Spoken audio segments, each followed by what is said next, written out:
Karen called my pool a death trap. I laughed, but my laughter died in my throat when I heard the sirens. The real death trap wasn't the pool.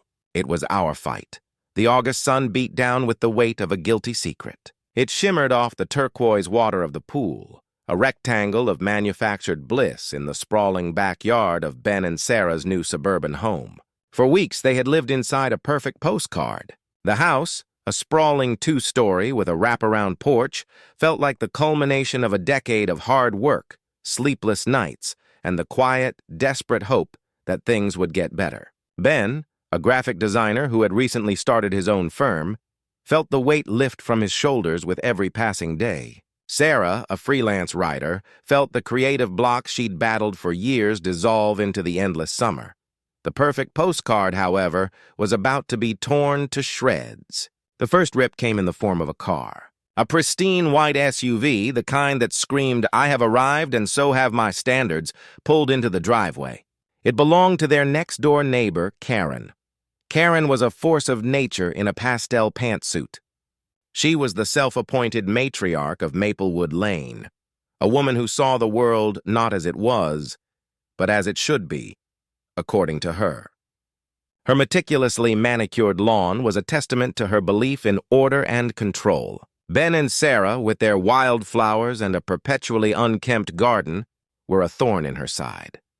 She emerged from the SUV, her face set in a grim line, her eyes scanning their yard with the practiced eye of a seasoned inspector.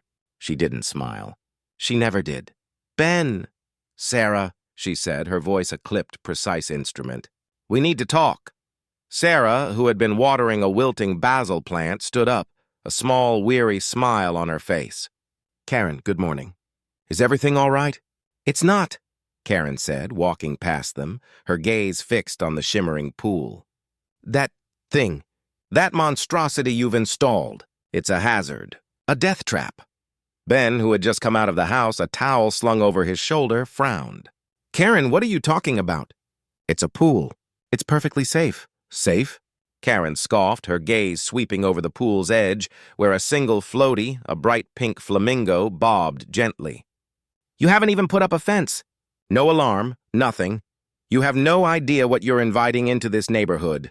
Children, toddlers, a moment of inattention, and tragedy." The word hung in the air, heavy and dark. Ben felt a familiar surge of irritation.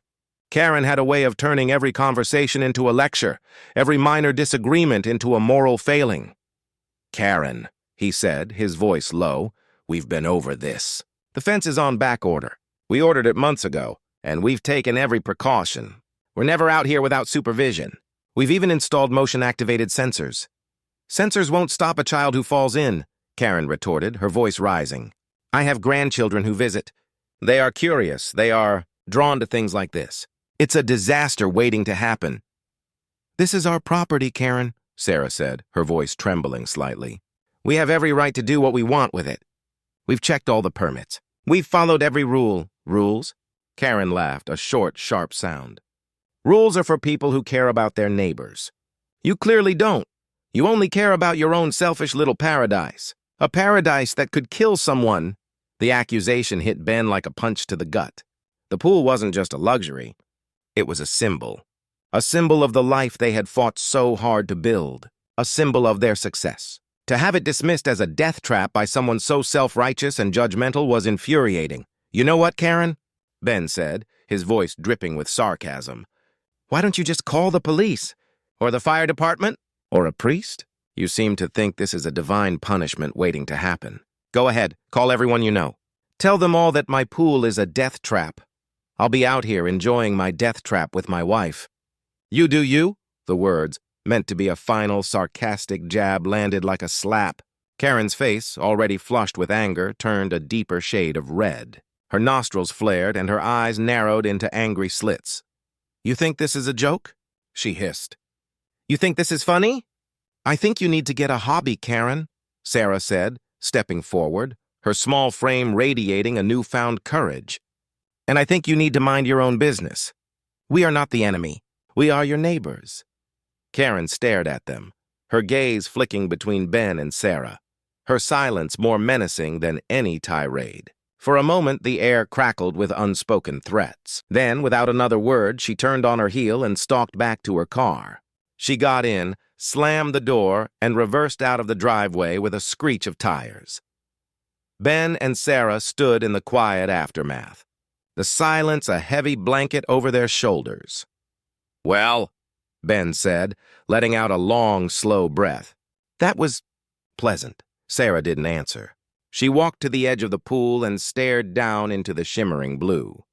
The flamingo floaty seemed to mock them, a bright spot of carefree defiance in a world that had suddenly gone dark. "We shouldn't have said that, Ben," she said, her voice barely a whisper. "We shouldn't have antagonized her." "She started it," Ben said, his own anger still simmering beneath the surface. "She's insufferable. She had no right to come over here and lecture us like that." "I know," Sarah said, her voice still thin. "But what if she's right? What if she does call someone? What if she makes a big deal out of it?" "Let her," Ben said, a stubborn defiance hardening his voice. "We have done nothing wrong. The permits are in order. The fence is on the way. We're good." He went to the pool house to grab a beer, leaving Sarah standing alone. The sun, once a source of warmth and light, now felt like a merciless spotlight, exposing every flaw, every crack in their perfect life. She watched as her reflection danced on the surface of the water, a distorted, wavering image. A sudden cold shiver ran down her spine. The pool, once a symbol of joy and freedom, now felt tainted. She turned to go inside to escape the suffocating heat and the chilling premonition when she heard it. A high-pitched sound, a sound that was not a part of their peaceful suburban symphony. It was a faint, frantic barking, a series of short, desperate yaps. It was coming from Karen's yard. Her heart lurched. She hadn't seen Karen's dog, a tiny terrier named Winston, all day. It was a fixture in Karen's life, a fluffy extension of her meticulously controlled world. It was usually out for a walk in the mornings, a fluffy, yapping cloud of energy tethered to Karen's purposeful stride. The barking grew more frantic, punctuated by a sound Sarah couldn't place. A muffled thump, then silence. A profound, chilling silence. Sarah's blood ran cold. She took a step toward the fence that separated their 2 yards, her mind racing, 1,000 terrifying possibilities unfolding in a split second. Was Winston okay? Why had the barking stopped? She had to know. She had to. She ran to the gate, her heart pounding against her ribs like a trapped bird. She unlatched it and slipped through, the short walk across the lawn feeling like an eternity. She reached Karen's porch, a pristine white space with not a single leaf out of place. The barking hadn't resumed. The silence was absolute. She saw a small object on the ground near the front door. It was a dog toy, a squeaky rubber bone, but the squeaker was gone, a gaping hole in the middle. The muffled thump she had heard was the sound of the toy being dropped. Then she saw the open front door. It was ajar, not by much, but enough. Karen was meticulous about keeping her house secured. She never left a door open, not even for a second. Sarah's breath hitched in her throat. She pushed the door open, her hand trembling. The foyer was immaculate, a monument to a life of flawless order. The silence inside was even more unnerving than the silence outside. "Karen?" Sarah called out, her voice a reedy whisper. "Karen, are you home?" No answer.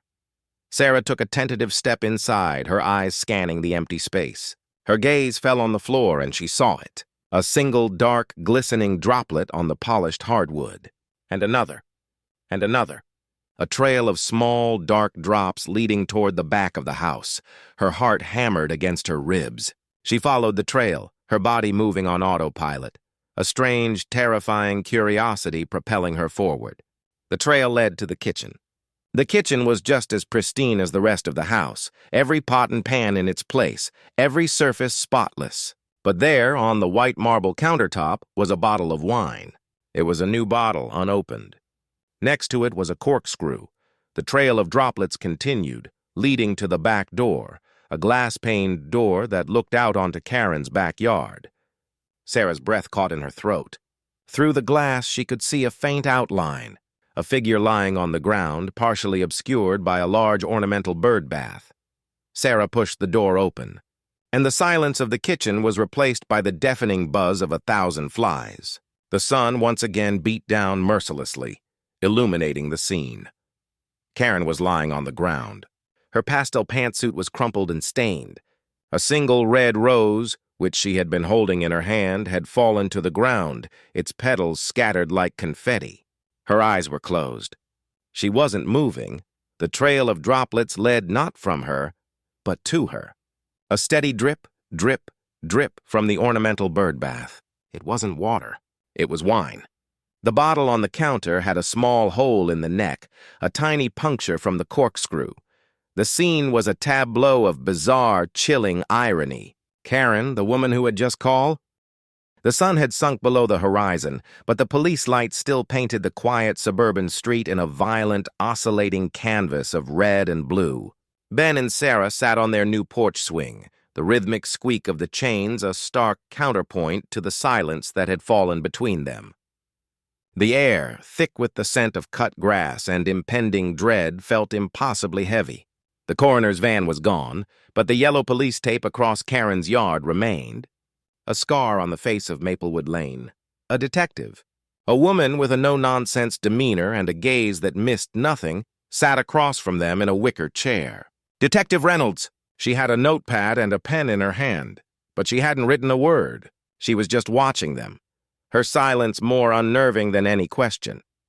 "Just to be clear, Mr. and Mrs. Peterson," she finally said, her voice calm and level. "You had a heated argument with Ms. Jennings this afternoon. You were the last people to see her alive, to your knowledge?" Ben's mouth was dry. "Yes, we were. It was about our pool. And you were both here, on your property, from the time she left until you heard Sarah scream?" Sarah gripped her hands in her lap, the knuckles white. "Yes, we were. Ben went to get a beer from the pool house. I stayed out here. I was just looking at the water." Her voice was a thin, reedy thing. Detective Reynolds nodded slowly, her eyes fixed on Sarah. "And then you heard a sound from Ms. Jennings's yard?" "The dog," Sarah whispered. "Winston. He was barking. And then it just stopped." "And you went over there? Why?" "I don't know," Sarah said, the lie feeling like a lead weight in her stomach. She did know.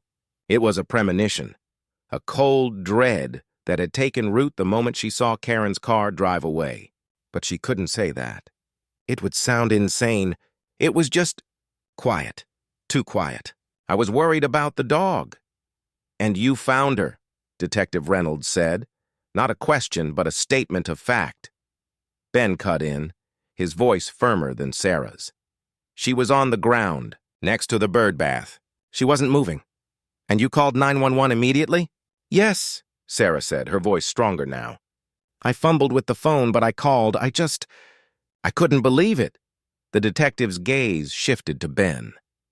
"And you, Mr. Peterson? You came out when you heard your wife scream?" "That's right," Ben said, the word feeling hollow in his mouth. He thought of his words, the sarcastic jab about calling the police and a priest. The dark humor of the moment had turned into a sick, twisted reality.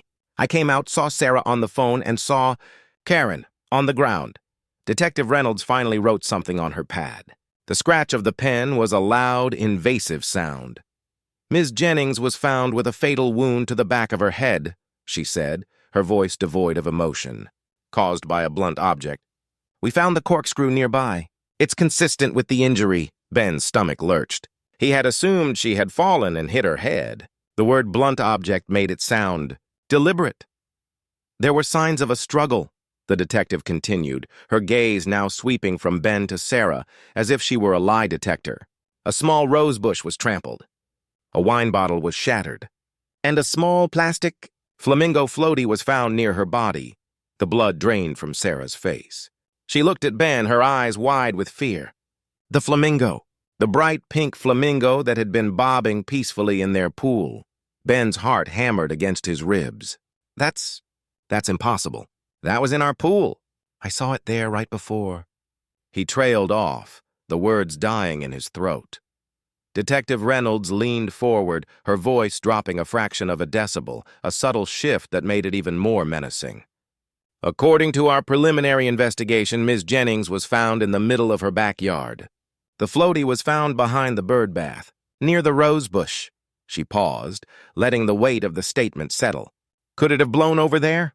A light wind, perhaps. Ben and Sarah exchanged a look. The wind had been still all day. The air was dead, thick with humidity. I don't know, Ben stammered. It's crazy. Why would a floaty from our pool be over there? That's what we're trying to figure out, Mr. Peterson, she said. Unless it wasn't an accident. Unless one of you, took the floaty over there as a show of force, a threat, a final act of defiance. The accusation, unspoken but heavy, hung in the air. The perfect cinematic hook had turned into a cold, hard piece of evidence. The symbolic had become the circumstantial. Sarah swallowed hard. That's insane. We would never... People do strange things when they're angry, Mrs. Peterson, the detective said, cutting her off. Ms. Jennings was well known in this neighborhood. A little abrasive, perhaps. She had a strong belief in order. She was not a popular person. She was a nightmare, Ben blurted out, then immediately regretted it. He watched as the detective's pen moved again, jotting down his words. And you hated her? Hate is a strong word, Ben said, his voice flat. We didn't see eye to eye. It was a disagreement about our pool, nothing more. Just a disagreement, Detective Reynolds repeated, her tone skeptical. That led to her calling your pool a death trap. And your response, according to Mrs. Peterson, was to tell her to call everyone you know. You escalated the situation, didn't you, Mr. Peterson? Ben had no answer. He had goaded her. He had been so sure of his moral high ground, so convinced that his sarcasm was just a harmless retort. Now, it sounded like a precursor to violence. The interrogation went on for another hour, a slow, methodical chipping away at their alibi, at their version of events. Every detail, every word was scrutinized. The time Ben went to the pool house. The exact words of the argument. The number of droplets of wine Sarah had seen on the floor. The exact moment the dog's barking had stopped. Finally, Detective Reynolds stood up. The wicker chair creaked in protest. We have to consider all possibilities. We'll be back with a search warrant. We'll need to check your property, your pool, your phones. We're just doing our job. The words were meant to be reassuring, but they felt like a death sentence. She left, and the silence that descended was 100 times worse than the police sirens. Ben and Sarah didn't speak. They just stared at each other, their faces illuminated by the eerie glow of the police lights across the street. The flamingo floaty. How could it have gotten there? I didn't do it, Ben, Sarah said, her voice breaking. I know, he said, but even to his own ears it sounded like a question. I know you didn't. I didn't either. A wave of suspicion, cold and alien, washed over him. He had been in the pool house. For a few minutes. Was it enough time for her to have... No, it was absurd. Sarah was his wife, the woman he loved. She wouldn't do something like that.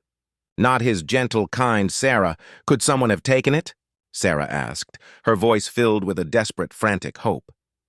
Could someone have seen the fight and done it? To frame us? Ben shook his head, his mind racing. Who on this street would do that?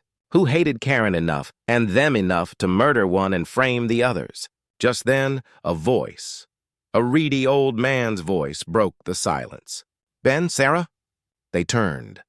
Mr. Harrison, an elderly man who lived on the other side of Karen, was standing at his front door, a blanket wrapped around his shoulders. He was a retired history professor, a kind man who had always shared a friendly nod with them. I heard, the police said they found something of yours, he said, his voice trembling. The flamingo. Ben and Sarah exchanged a glance. Yes, Ben said. It was in her yard. We don't know how. Mr. Harrison shuffled onto his porch, his gaze fixed on the yellow tape. That's a shame, he said, his eyes filled with a sad, knowing grief. A terrible shame, Karen. She was a difficult woman. Always talking, always prying. She was a good person, deep down. But she had a secret. He looked at Ben and Sarah, his eyes suddenly sharp and clear. A very big secret. And she told me, just yesterday, that she was going to expose it. Ben felt a chill run down his spine. Expose what? Mr. Harrison shook his head, a tear rolling down his wrinkled cheek. I can't say. She made me promise. But what she told me... He trailed off, his gaze drifting over the lawns, over their pool, and then back to Karen's yard. The police. They're going to be looking for a motive. A big one. He paused, then looked at Ben, his gaze lingering on the pool, and she said, the secret she was going to expose, was related to you and your home. The quiet threat hung in the air, a final, devastating blow. The argument was just the first ripple. Now, the full tide of consequences was about to crash over them. The real tragedy wasn't the murder. It was the motive behind it. And Karen, in her final moments, had laid the groundwork for a far more devastating death trap than Ben or Sarah could have ever imagined. The first knock was a polite formality. The second, a firm, insistent demand. Ben opened the door to a team of detectives and uniformed officers. They held a search warrant, a legal shield that authorized them to invade every corner of the house that had, until now, felt like an impenetrable sanctuary. Detective Reynolds led the charge, her face a mask of professional detachment. Just doing our job, Mr. Peterson, she said, her voice echoing in the grand foyer. If you have nothing to hide, this won't take long. The phrase felt like a cruel joke. They had nothing to hide, and yet they were about to be exposed. Ben and Sarah were relegated to the living room, their own home now a foreign, hostile space. The methodical search began, each sound a hammer blow to their sanity. The shuffle of feet in the hallway, the low murmur of voices, the sharp click of a cabinet door opening and closing. It was a violation, a surgical dismantling of their perfect life. The floaty, Sarah whispered, her eyes fixed on the detective searching the sunroom. Ben, how did it get over there? I don't know, Ben snapped, the stress finally cracking his facade. Maybe you dropped it? You were walking over there, weren't you? Sarah's head whipped around, her eyes wide with shock and hurt. Are you accusing me? No. Ben's voice was too loud, too desperate. It doesn't make sense.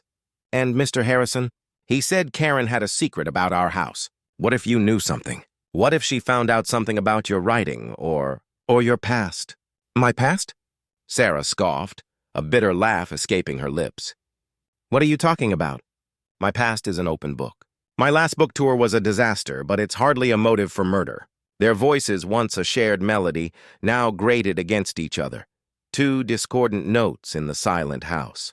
The shared trauma had turned inward, festering into mutual suspicion. Every glance became an interrogation, every word a potential accusation. A detective emerged from the study, a small, dark folder in his hand. Detective Reynolds, we found this. The folder contained old blueprints. The house plans. Ben and Sarah watched in silence as the detectives flipped through them, their faces expressionless. The moment felt like an eternity. When the detectives moved to the master bedroom, Ben and Sarah finally had a moment alone. The silence felt suffocating. The secret, Sarah said, her voice trembling. What could it be? Ben's mind raced. He thought about the house, their perfect, beautiful house. Everything had been in order. The home inspection, the permits, the paperwork, everything had checked out. He walked to the mantelpiece and looked at a framed photo of them, smiling, holding a bottle of champagne on the day they closed on the house. The photograph felt like a lie. He remembered a small detail. The previous owners, an elderly couple named the Millers, had been strangely insistent on one thing. They had left a box of sentimental items in the basement and asked them not to throw it away for a few weeks. Ben, caught up in the excitement of moving in, had forgotten all about it. He had seen the box briefly, tucked away in a dark corner of the unfinished basement. The basement, Ben said, the words a sudden flash of clarity. The Millers. They left a box down there. It's the only thing that's not on the inventory. It has to be it. Without another word, they hurried to the basement door, a small, unassuming entrance off the kitchen. The police had not yet reached this part of the house. They descended the creaky wooden stairs into the damp, cool darkness. Ben fumbled for the light switch, and the single bulb overhead flickered to life, illuminating a chaotic space filled with storage boxes and old paint cans. He found the box in the corner, a dusty cardboard container with Miller family memories scrawled on the side. He pulled it out, and together they tore it open. Inside were photo albums, a baby blanket, and a small rusted metal box. Ben pried it open. Inside, beneath a layer of old letters, was an envelope. The envelope was filled with documents, handwritten notes, a single official-looking stamp, cease and desist order. The documents weren't about sentimentality. They were about the house. Ben read them, his eyes scanning the technical jargon. Then he saw it, a single line underlined in red ink. Significant structural instability due to a compromised foundation. The house was built on a sinkhole, a small, undetected geological anomaly that the previous owners had known about. They had used a fraudulent contractor, a man who had since gone to prison, to conceal the damage and sell the house without a proper disclosure. The previous owners had been served with a lawsuit by the construction company, and Karen, with her prying, neighborly ways and an iron grip on local gossip, must have somehow uncovered it. The death trap she was talking about wasn't the pool. It was the house. My God, Sarah whispered, her face ashen. It's real. It's a death trap. The discovery answered so many questions. Why the Millers had left so abruptly. Why they had insisted on a quick sale. Why Karen, with her overbearing sense of moral righteousness, had seen it as her duty to expose them. She hadn't just called their house a death trap. She was telling them it was a literal, collapsing, dangerous home. A new sound reached them from upstairs. The sound of heavy footsteps on the wooden floor. The police were nearing the basement. Ben and Sarah exchanged a panicked glance. They had to tell someone. They had to show the police. This wasn't a motive for murder. It was proof of an unrelated, devastating secret. We have to show them this, Ben said, his voice urgent. He took a step towards the stairs, the envelope clutched in his hand. But just as he did, he saw it. A single dark drop on the white concrete floor. It was near the box. A faint, glistening stain. Ben knelt down and touched it, then pulled his hand back, his face a mask of dawning horror. It wasn't a stain. It was a single drop of red nail polish, still tacky to the touch, and he knew it. He knew it because he had seen it on his wife's nails just that morning before the argument. He had complimented her on the vibrant color. It was a unique, expensive brand she'd bought at a pop-up shop. She hadn't been wearing it all day. She had taken it off to do yard work, to water the plants. He had seen her do it. He looked at Sarah, her face still pale from the discovery of the house's secret. He saw the flicker of panic in her eyes. The nail polish on the basement floor, the drop of red, it wasn't an accident. It was a single devastating piece of evidence. A piece of evidence that placed her in the basement, next to the very box that contained the secret that Karen had threatened to expose. A secret that would have ruined them. The footsteps on the stairs grew louder. A detective's flashlight beam cut through the gloom. The light fell on Ben's face, then on the drop of nail polish, then on Sarah, standing behind him. Ben swallowed hard, his mind racing. He could feel the accusation radiating from her, even without a word. She wasn't just hiding a secret. She was hiding a lie. The real tragedy wasn't a faulty foundation, but the lie that had been built upon it. And he had just discovered that the killer wasn't a faceless monster. It was the person he loved. The beam of the detective's flashlight landed on Sarah's face, a harsh spotlight exposing the raw fear and a flicker of something far more unsettling in her eyes. The silence that followed Ben's discovery was a physical presence, a monstrous beast that had taken residence in the damp, musty basement. The air crackled with unspoken accusations, a new and terrible chapter opening in their personal tragedy. Mr. Peterson? Mrs. Peterson? Detective Reynolds' voice cut through the tension, her footsteps echoing on the wooden stairs. We're ready to proceed with the search. Ben's hand, still clutching the envelope with the damning blueprints, trembled. He looked at Sarah, and in her eyes, he saw not the familiar warmth of his wife, but the cold, calculating panic of a cornered animal. He had to think fast. He had to protect her. Or, at the very least, understand what he was protecting her from. He took a step, placing himself between Sarah and the detective's approaching light. "Detective Reynolds," he said, his voice a low, urgent whisper, "we found something. Something important." He held out the envelope, the documents feeling like a lead weight in his hand. The detective took the envelope, her brow furrowed in confusion. She quickly scanned the pages, and her face, usually so impassive, contorted into a mask of professional shock, structural instability. A fraudulent sale. What is this? She asked, her voice filled with a new kind of suspicion. It's why Karen came here, Ben said, his voice gaining strength. She wasn't just complaining about the pool. She knew. She knew the house was a death trap. She was trying to warn us. Or maybe she was going to use this information to blackmail us. Detective Reynolds' gaze flickered from the documents to Ben, a new puzzle piece clicking into place. And she told Mr. Harrison she had a secret. A secret about your home. This is it. The focus shifted. The immediate, suffocating dread of the murder investigation was momentarily replaced by a new, equally terrifying revelation. The house, their symbol of success, was a lie. The foundation, a broken promise. As the detectives pored over the documents, a new dynamic emerged. Ben and Sarah were no longer just suspects. They were victims. But the newfound sympathy in the officer's eyes did nothing to quell the storm raging inside Ben. He kept his gaze fixed on Sarah, waiting for her to break, to confess, to explain the drop of red nail polish on the concrete floor. She met his gaze, and for a fleeting moment, her eyes were filled with a raw, pleading vulnerability. It was a silent plea for complicity, for him to play his part in the lie, to pretend he hadn't seen what he had seen. But Ben couldn't. The discovery of the fraudulent foundation had shaken him to his core. But the discovery of his wife's lie had shattered it. "Sarah," he said, his voice low and barely audible over the murmur of the detectives. "The nail polish. On the floor. You had it on this morning. I saw you take it off." Sarah's face, already pale, turned ashen. Her lips parted, but no sound came out. She looked at the floor, at the small, glistening stain, as if it were a brand, a permanent mark of her guilt. "Ben," she whispered, her voice a reedy plea.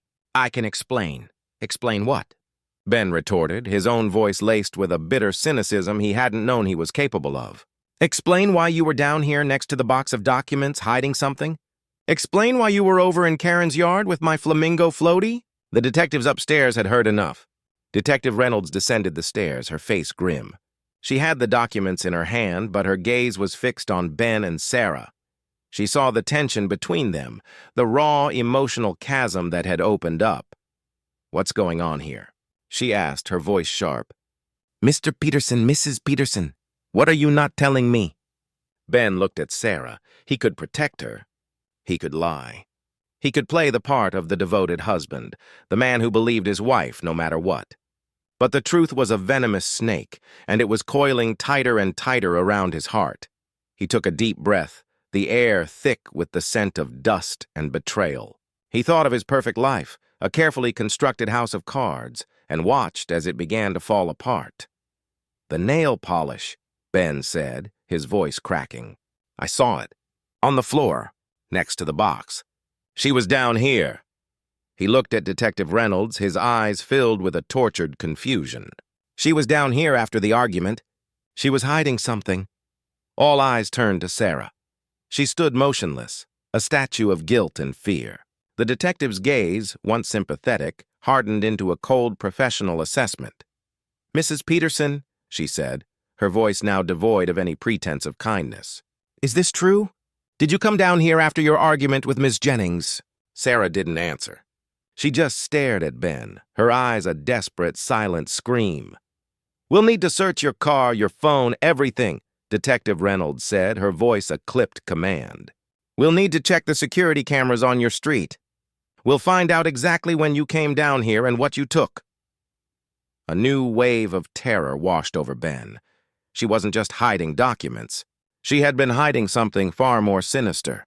The detectives, in their search of the house, were about to discover a secret that was not just about the foundation, but about the very soul of the person he loved. The moment had come. The truth, like a wrecking ball, was about to smash through the fragile walls of their marriage. Ben had to make a choice: protect her or expose her. He looked at her, at the woman he had loved, and saw a stranger staring back at him. Just then, a voice from the top of the stairs broke the terrible silence. "Detective Reynolds," a uniformed officer called down. "We found something. In the master bedroom. Under the bed." Detective Reynolds turned and hurried back up the stairs, a sense of urgency in her step. Ben and Sarah were left alone in the basement, the single light bulb casting long, grotesque shadows. "Ben," Sarah said, her voice a desperate plea. "Listen to me." "It wasn't what you think." "Then what was it, Sarah?" Ben's voice was a low growl of pain. "What did you take from that box?" "What were you hiding?" Sarah looked away, her eyes fixed on the small, dark stain on the floor. Her facade had finally crumbled, revealing a raw, terrifying truth. "It wasn't a secret about the house," she whispered, the words a confession. "It was a secret about me, a secret I had been keeping for a decade." She looked back at him, her eyes filled with a grief and a terrible, devastating finality. She hadn't just killed Karen, she had killed something far more important. The trust, the love, the foundation of their marriage. And the police, in their methodical search, were about to find the final piece of the puzzle. The one thing that would prove that the lie she was living was not just about a house, but about a life. And in that moment, Ben realized that the real tragedy was not Karen's death. It was the death of his perfect, beautiful, and utterly false reality. The words hung in the air, a final, devastating confession. Sarah's secret wasn't about the house. It was about herself. The perfect, beautiful life Ben had built was not just a lie. It was a carefully constructed facade built on a foundation of deceit. Ben stared at her, the woman he had loved, and a wave of ice-cold comprehension washed over him. The nail polish wasn't the evidence of her guilt in a murder. It was the evidence of a lie so profound, so all-encompassing, it had become her entire reality. The silence was broken by the sound of hurried footsteps descending the stairs. Detective Reynolds, her face grim, held up a small object in a clear plastic bag. It was a digital voice recorder. "We found this under the bed, Mrs. Peterson," the detective said, her voice sharp and cutting. "It was on, and it has a file on it. It's a recording of the conversation you had with Ms. Jennings this afternoon." Ben's heart plummeted. A recording. Sarah had recorded her. Why? His mind reeled. Was it to defend themselves? To prove that Karen had been the aggressor? Or was it something else? Detective Reynolds didn't wait for an answer. She pressed a button and the small device hummed to life. The audio was a low-quality recording, filled with static and the chirping of crickets, but the voices were clear. It started with Ben's sarcastic, dismissive words. "Why don't you just call the police? Or the fire department? Or a priest? You seem to think this is a divine punishment waiting to happen. Go ahead. Call everyone you know. Tell them all that my pool is a death trap. I'll be out here enjoying my death trap with my wife." "You do you." Then came Karen's angry, bitter retort. The fight was just as Ben remembered it, a petty suburban squabble that had spiraled out of control. But then, as the recording played, something shifted. After Ben had walked away and Sarah had stood alone, a new voice entered the recording. A man's voice, low and menacing. It wasn't Mr. Harrison.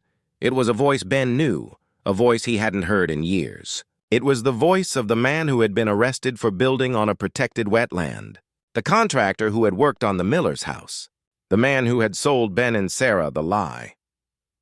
The conversation that followed was not between Karen and Sarah. It was between Karen and the man, a man whose name was Robert. "You can't tell them," the man said, his voice laced with panic. "You can't expose me. I'll lose everything." "I have to, Robert," Karen's voice replied, calmer now, filled with a grim sense of righteousness. "They deserve to know. They bought a beautiful house that's going to fall into a hole in the ground. They deserve justice. The statute of limitations on your fraud case is up in a week. I have to go to them now." The man's voice became a desperate, violent plea. "Karen, no, please, you have to stop. I'll pay you. I'll pay you whatever you want." "It's not about the money, Robert," Karen said, her voice filled with a self-righteous indignation that Ben had found so infuriating just hours before. "It's about the truth." The recording ended there, but the sound of a struggle and a sickening thud followed. The clatter of the corkscrew, the sound of a falling body, and then a small, choked gasp. Not Karen's gasp. Sarah's. The detective stared at her. Ben stared at her. The truth in its full and terrifying form was finally revealed. Karen had not been talking to Ben and Sarah about the house. She had been on the phone with the man who had sold them the fraudulent foundation, the man who was now standing on her property, a man who had not only murdered her, but had been on the verge of murdering Ben and Sarah to protect his secret. And Sarah, in her fear, had not been hiding a secret of her own. She had been trying to hide the truth. The truth of the murder. I was there, Sarah whispered, her face streaked with tears. I didn't see him at first. He was hiding behind the bushes. I saw him push her. I saw him with the corkscrew. The detectives looked at her, then at Ben, a new puzzle piece clicking into place. The final piece. The real death trap was the house, a literal and figurative sinkhole that had swallowed Karen's life and was now poised to swallow the lives of Ben and Sarah. In the final scene, a new beat was revealed. Not justice, not irony, but an unexpected twist of fate that was far more devastating than murder. The real murderer wasn't Ben nor Sarah. The real murderer was the house itself, the faulty foundation, the sinkhole, the very thing Karen had called a death trap. The sound of sirens filled the air again, a new wave of police cars, this time a squad, not a single patrol car. The culprit was a man, not a couple. Ben and Sarah stood on their front porch, their perfect, beautiful home no longer a sanctuary, but a tomb. Karen's final words echoed in the air, a death trap, a prophecy that had come to pass, not for the pool, but for a life built on lies. The story ended with Ben and Sarah, their perfect life shattered, their marriage a ruin, a shared secret, now a shared trauma. The real tragedy wasn't the death, it was the truth that came with it.